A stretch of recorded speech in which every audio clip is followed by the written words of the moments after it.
আসল নিয়ে নকল নিয়ে শুরু করেছেন। কিন্তু না, যে পাড়াতে সিদ্ধান্ত করেছে রাধা কৃষ্ণ তা এটা নিজের নকলের কোনো কিছুই নাই।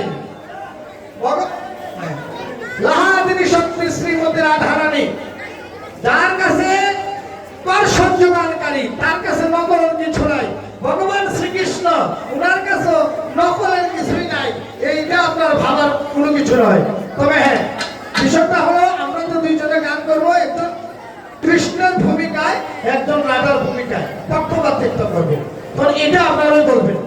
এটা কমিটির লোকে বললে, ওই যে বাবু বললো যে আমি যদি বলি যে আমি কৃষ্ণের ভূমিকায় থাকি তাইলে হয় না, যদি আমি বলি রাধার ভূমিকায় থাকি তা হয় না। দুইটা আপনারা সিদ্ধান্ত করে নিলে বাবু এটা বাধা মনে করে সমস্যা নেই। আমরা দুইজন একজন কৃষ্ণের ভূমিকায়, একজন রাধার ভূমিকায় গান করবো।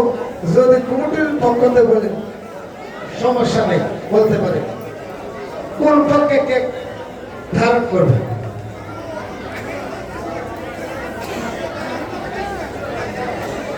কৃষ্ণ, আমি কিন্তু আজকে রাধার ভূমিকায় কাজ করবো। কখন নারী কখন পুরুষ, ভঙ্গির কোন শেষ নাই। তাই তো সবাই বলে পৃথিবীতে ডাকলে তো রাধার রাই, কারোর শেষ নাই। তুমি দেখ, আমি একটা গান, আমার স্টাজের একটা গান গাই এই জায়গায়, বাবু যা গান গায় জানালার এবং মনসিংহে একটা গান গেয়েছে, সবই কারণ আসলে আমি সেই জায়গায় আপনারা যাবেন না। যারা মুসলমান ভাইয়েরা আছেন, আইসেন জন্মাষ্টমীর দায়িত্ব দেবো না আশা রাখি। আমরা আছি, আমি আছি আপনাদের সাথে। আমি আব্দুল করিমের একটা গান সেই জায়গায় করি, উনি জায়গায় এই সংসার কোনো কিছু, কেউ সব কিছু ছেড়ে চলে যেতে হবে, কেউ কিছু নিয়ে যাবে না। তাই ওনার সেই জায়গায় আগে একটা গান হবে, একদিন তোমার রাইতে হবে এই সমস্ত তৈয়া।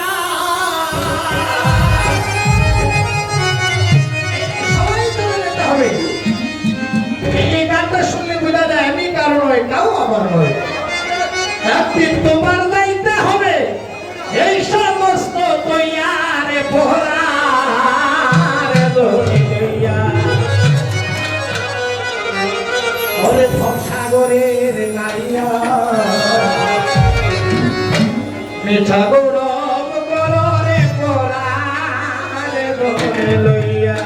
একদিন তোমার রাইতে হবে এই সমস্ত তৈয়া।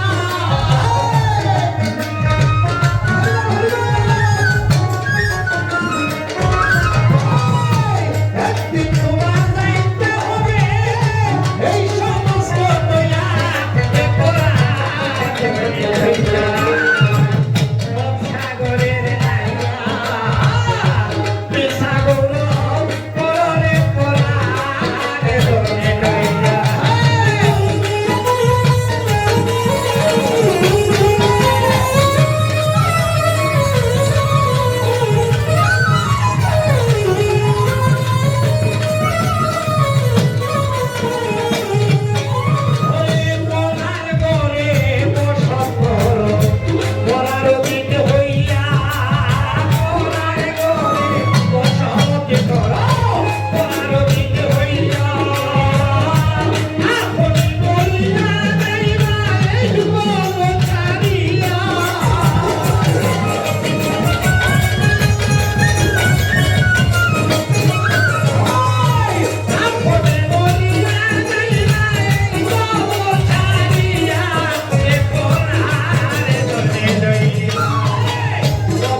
কিন্তু সূর্যব্রত করি।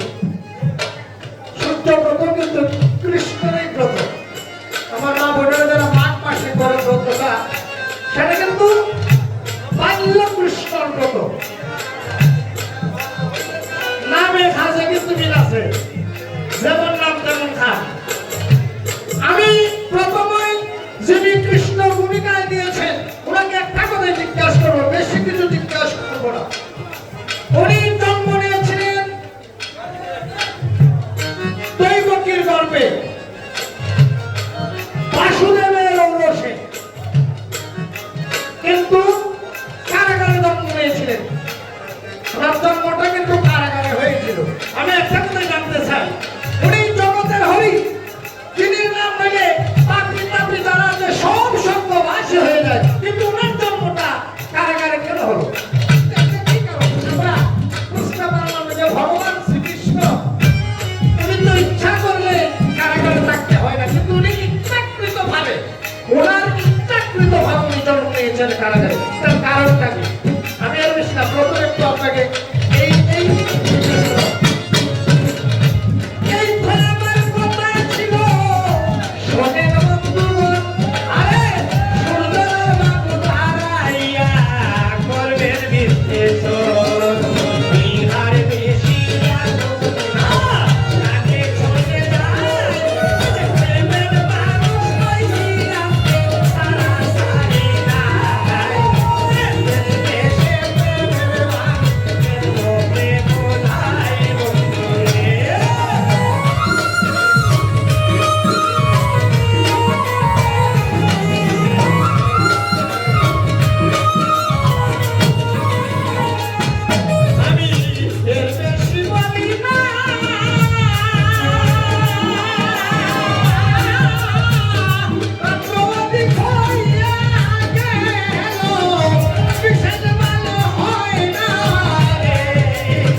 দেশের জামাই আমিও কিন্তু আছি একটা লাগাই। আমার কিন্তু যদিও আমি যাতে খুব একটা দাস মেয়ে আমার বাতিজি এই গ্রামে বিয়ে হয়েছে। আমার গ্রামের আমার বাতিজি, আমিও সারা না এই গ্রামের আত্মীয়, বলে গেলাম।